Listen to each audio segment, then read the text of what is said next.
Hello students, मैं रवि रंजन आप लोगों का स्वागत करता हूं मैग्नेस बेस्ड हिंदी में, जो कि आपको प्रोवाइड करता है फुल वीडियो कोर्स, वो भी फ्री ऑफ कॉस्ट। और ऐसा नहीं कि एक या दो चैप्टर ही, ऐसा नहीं, फुल वीडियो कोर्स आपको मिलने वाला है फ्री ऑफ कॉस्ट। तो इसी के साथ हम करते हैं चैप्टर को स्टार्ट। तो यहाँ पर हम लास्ट क्लास को कंटिन्यू करेंगे। लास्ट क्लास में हमने अभी तक इसके दो पार्ट कंप्लीट कर रखे हैं कि भाई एनवे पद के क्वेश्चन कितने प्रकार, किस प्रकार के आते हैं।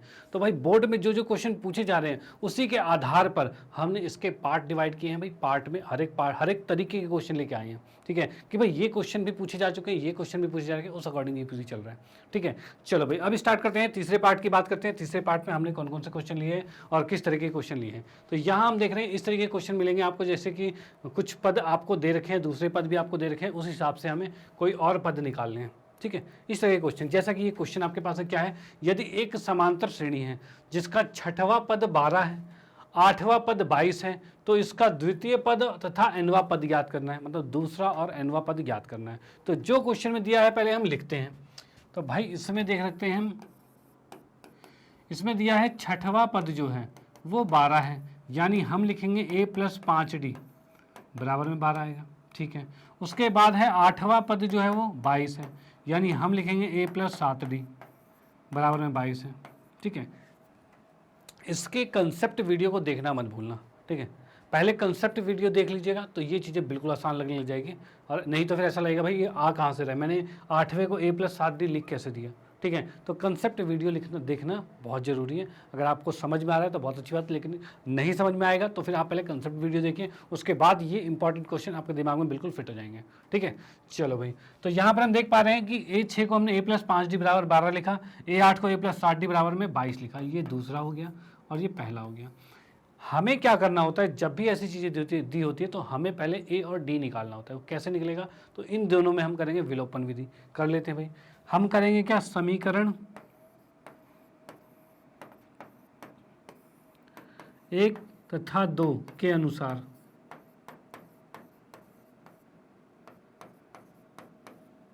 ठीक है। तो यहाँ पर हम लिख सकते हैं a+ में 5d बराबर में 12 और a+ में 7d बराबर में 22, ठीक है। इसको हम देखेंगे तो ये कट गया, a में से गया 0, 5 में से 7 गया तो -2, 22 में से 12 गया तो -10। और यहाँ से हम देख पा रहे हैं क्या कि भाई -2d बराबर में 10 है, तो d बराबर में कितना आएगा, तो ये आएगा -10 बटे में -2, माइनस से माइनस कैंसिल, 2 पंचे 10, यानी हम यहाँ से देख पा रहे हैं d का मान आ गया 5। अब इस d के मान 5 को हम समीकरण 1 में रख देते हैं, तो हम कहेंगे भाई d के मान को समीकरण 1 में रखने पर, ठीक है, समीकरण 1 में रखने पर। अब d के मान को जैसे समीकरण 1 में रखेंगे तो क्या दिखेगा हमें, a+ में 5 गुने में 5 बराबर में 12 आ रहा है, ठीक है। अब ये 5 को 5 से गुना करेंगे तो 25 आएगा, और 25 को दूसरी साइड ले जाएंगे तो a बराबर में 12 - 25 आ जाएगा।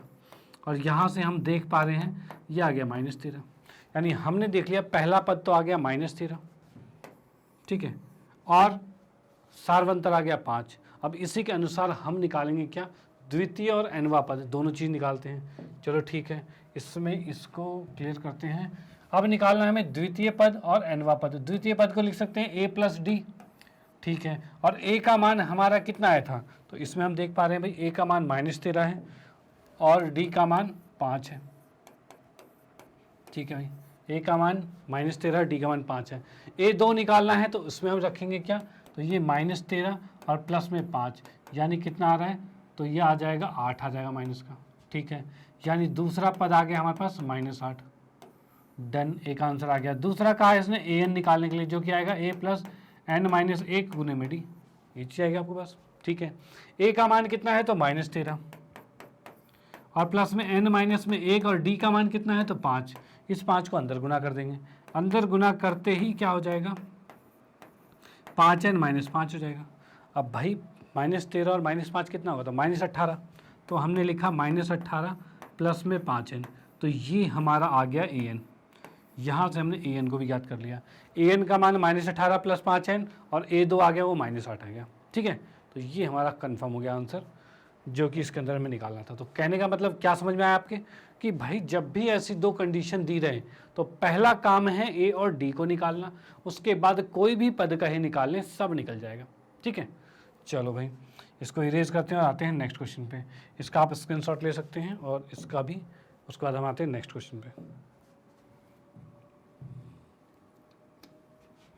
दूसरा क्वेश्चन दे रखा है, यदि समांतर श्रेणी के 10वें पद का 10 गुना 15वें पद के 15 गुना के बराबर है। देखो इसमें भी दो कंडीशन दे रखी है। कंडीशन क्या दे रखी है कि 10वें पद का 10 गुना,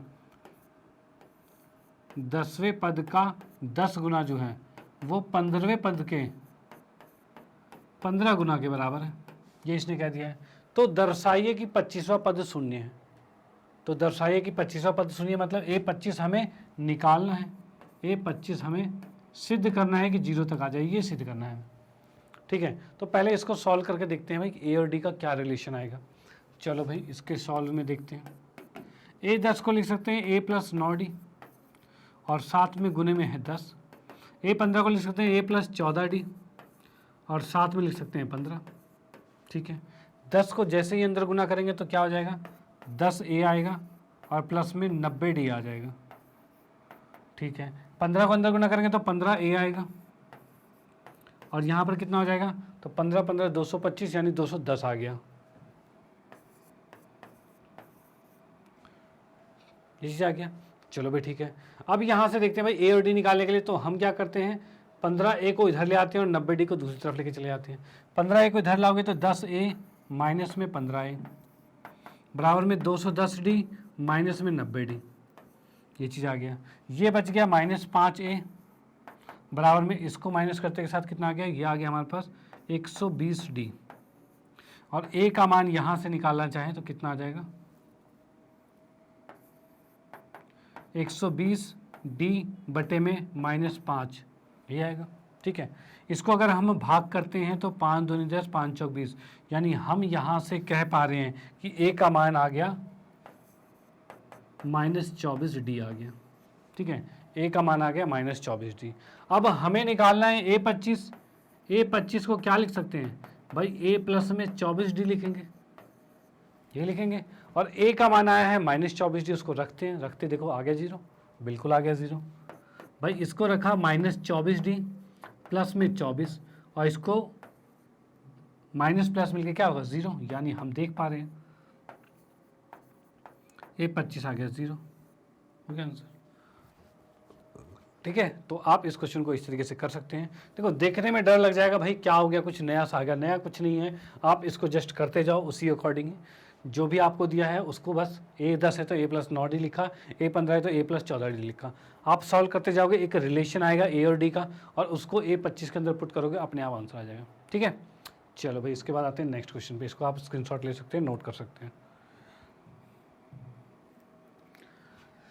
अगला क्वेश्चन दे रखा है, एक समांतर श्रेणी का 10वां तथा 18वां पद क्रमशः 41 और 73 है। यानी इसमें भी हमें दे रखा है क्या, 10वां पद दे रखा है 41, जिसको लिख सकते हैं A प्लस में 9D बराबर में 41 आ गया। ठीक है, और क्या दे रखा है, 10वां पद दे रखा है 41 को, इसमें क्या है क्रमशः का है। क्रमशः का मतलब क्या दे रखा है कि पहला वाला पहले के साथ है और दूसरा वाला दूसरे के साथ है। ठीक है, यानी 18वां पद 73 है, यानी हम कह सकते हैं A18 जो है वो 73 है। A18 की बात करें तो A प्लस में 17D बराबर में 73 आ गया है। ये पहला पद हो गया, ये दूसरा पद हो गया। ठीक है, चलो भाई हमने क्या करना है, जैसे ही दो कंडीशन दी रहेगी पहले निकालना है A और D को, उससे सब कुछ निकलेगा। जैसे इसने 26वां पद ज्ञात करने के लिए कहा है तो हमें A और D पता होना चाहिए, तो पहले इन दोनों समीकरण से करेंगे। यानी हम लिखेंगे समीकरण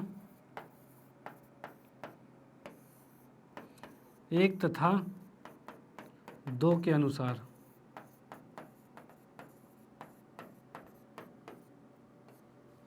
ठीक है, ये चल जाएगा। इन दोनों को ढंग से लिखेंगे यहाँ पे, तो यहाँ भाई A प्लस में 17D लिखा मैंने, विलोपन विधि से इसको सॉल्व कर लेते हैं। A प्लस 17D इतना है और A प्लस 9D बराबर में 41 है। चलो भाई A से A कट गया, 17 में से 9 गया तो बचा कितना, तो ये 8D बचा, और 73 में से 41 गया तो 4 3 7 32 बच गया।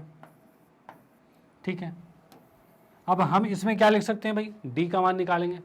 डी बराबर कितना हो जाएगा, 32/8 आ गया, और 8 चौक 32, यानी डी का मान आ गया 4। ठीक है भाई, डी का मान आ गया 4। चलो डन।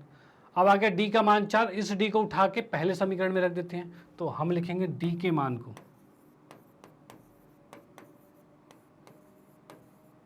समीकरण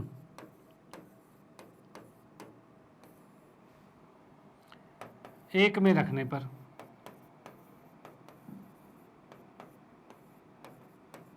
भाई डी के मान को समीकरण 1 में रख दिया गया। 4 को जैसे ही हमने 1 में रखा तो क्या आ जाएगा, ये ए प्लस में 9 गुने में 4 और बराबर में 41 आ गया। ठीक है, 9 चौक 36 है, उसको ले आकर उधर माइनस कर देंगे, यानी ये हमारे पास आ रहा है ए बराबर में 41 माइनस में 36 आ जाएगा, और ए का मान आ जाएगा 5। हम देख पा रहे हैं ए भी हमारा आ गया और डी भी आ गया है, और हमें निकालना है 26वां पद। तो 26वां पद कैसे निकाला जाएगा, 26वें पद के लिए हम कह सकते हैं भाई ये आएगा ए प्लस में 25d, भाई जितना है उससे एक कम डी। ठीक है, ऐसे होता है।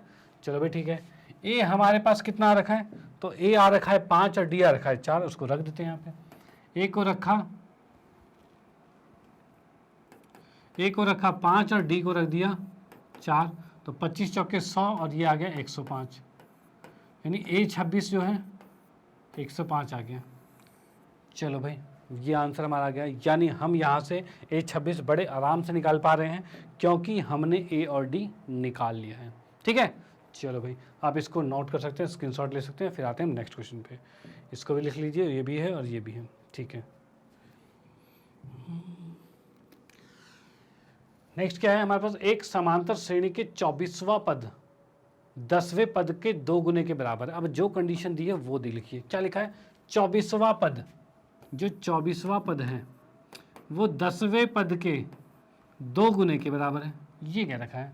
तो सिद्ध कीजिए कि 72वां पद 34वें पद के 2 गुने के बराबर है, ये भी सिद्ध करना है। चलो इसमें देखते हैं क्या है।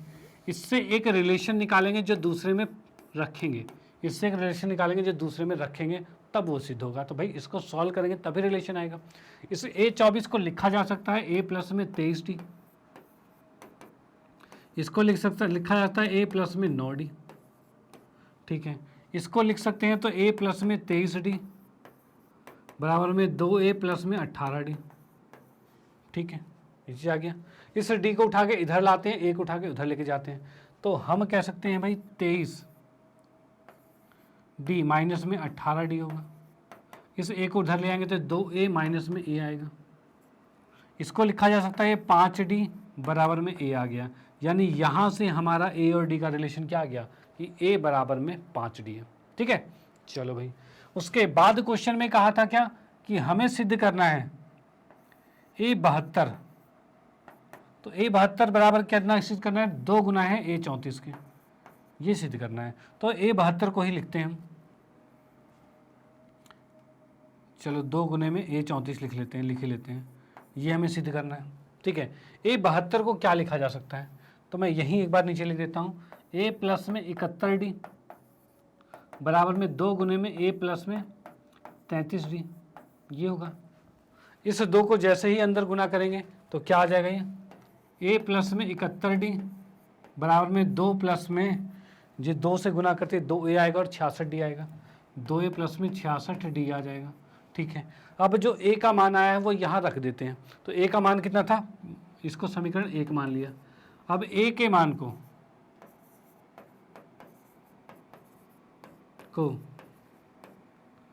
समीकरण 1 में रखने पर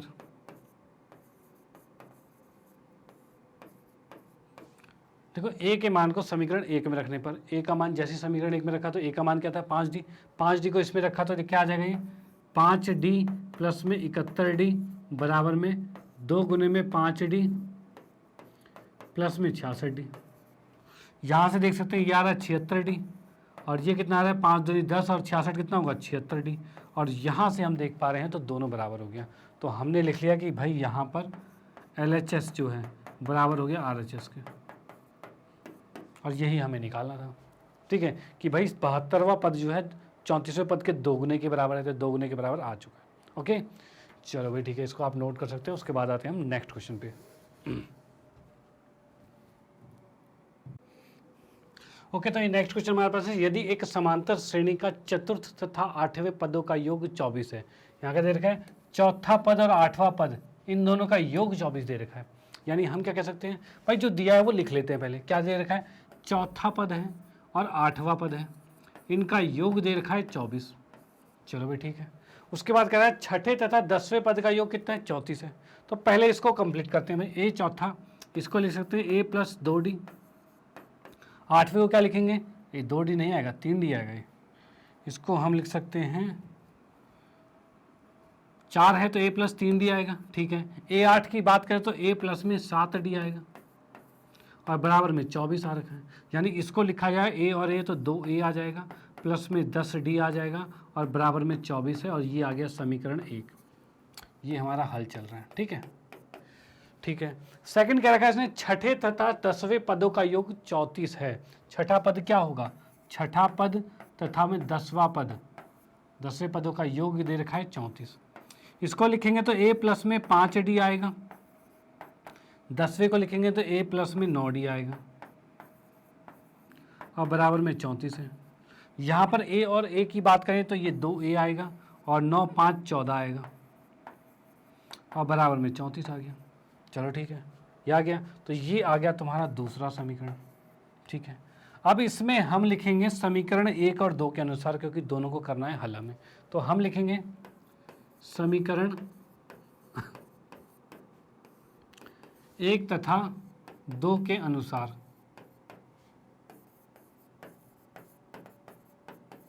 देखो हमें निकालना क्या है इसमें, प्रथम तथा सर्वंतर निकालना, मतलब a और d निकालना है। तो भाई a और d इन दोनों में ही तो आ रहा है। ठीक है, इन दोनों समीकरण को हल करेंगे विलोपन विधि से। तो हम लिख सकते हैं 2a प्लस में 14d बराबर में 34 है और 2a प्लस में 10d बराबर में 24 है। ये दो चीज़ें दे रखी हमें भाई, ये समीकरण और ये समीकरण दोनों को साथ में लिख दिया हमने। हम देख पा रहे हैं 2a में से 2 गया 0, 14 में से 10 गया तो 4d बचेगा और 34 में से 24 गया तो 10 बचेगा। यहाँ से हम निकाल पा रहे हैं d बराबर 10/4 आ रहा है, जो कि हम कह सकते हैं d बराबर में 5/2 आ गया है। यानी यहाँ से कह सकते हैं हमारा सार्व अंतर तो निकल गया। ठीक है, अब निकालना है प्रथम पद। तो हम क्या करते हैं, इस d को उठा के किसी भी समीकरण में रख देते हैं। तो हम रखते हैं किसी समीकरण में, तो यहाँ पर हम लिखेंगे, हमने क्या किया है, d का मान है 5/2, उसको हमने रखा है समीकरण 1 में। d के मान को समीकरण 1 में रखने पर, ठीक है 1 में रख दिया। तो समीकरण 1 क्या था, 2a प्लस में 10d बराबर में 24। तो यहाँ लिख सकते हैं 2a प्लस में 10d बराबर में 24 है।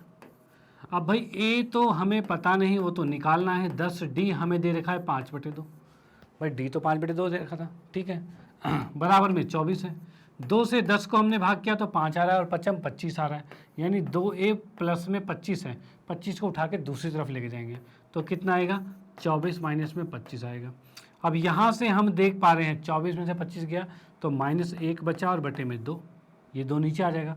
और अब यहाँ से हम ज्ञात कर सकते हैं कि a का मान -1/2 है, d का मान जो है वो 5/2 है। तो हमें यही तो निकालना था, प्रथम पद निकालना था और सार्व अंतर निकालना था, और वो हमने निकाल दिया। ठीक है, चलो भाई आप इसको नोट कर सकते हैं। उसके बाद हम आते हैं नेक्स्ट क्वेश्चन पे।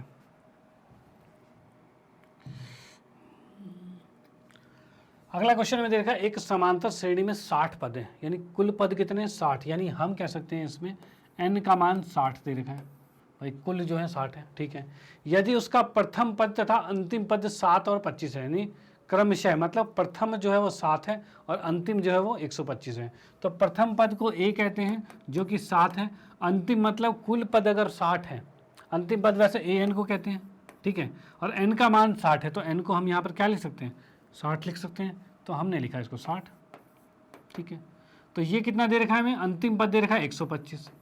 ठीक है, और अब हमें निकालना है क्या, इसमें निकालना है हमें a32 को। इसको मैं साइड में ले लेता हूँ, a32 का मान निकालना है। देखो a32 अगर आपको निकालना है तो आप a और d बस निकाल लो, तो आपका कोई भी पद निकल जाएगा। तो यहाँ से ए तो निकला हुआ, बची बात डी की, तो इसको हल करते हैं डी भी निकलेगा। भाई ए 60 है मतलब क्या लिखेंगे, ए प्लस में 59 डी बराबर में 125 आ गया। ठीक है, ए का मान 7 है तो 7 लिखा प्लस में 59 लिखा और डी बराबर में 125 आ गया। इस 7 को उठा के दूसरी साइड लेके जाएंगे तो 59 डी बराबर में 7 उस साइड जाके माइनस हो जाएगा और ये हो जाएगा 118 और ये आ जाएगा 59 डी। ठीक है, तो डी का मान कितना आ रहा है इसमें, 118 बटे में 59 आ गया और इसको जब हम 2 से भाग करते हैं, इसको हमने 2 से भाग कर दिया, भाई 2 पे कट रहे हैं, तो डी का मान कितना आ गया, तो डी का मान आ गया है 2 और ए का मान हमें पता है, निकालना हमें ए 32 है, तो भाई ए 32 निकाल लेते हैं। तो ए 32 कितना आएगा, तो ए प्लस में 31 डी आएगा।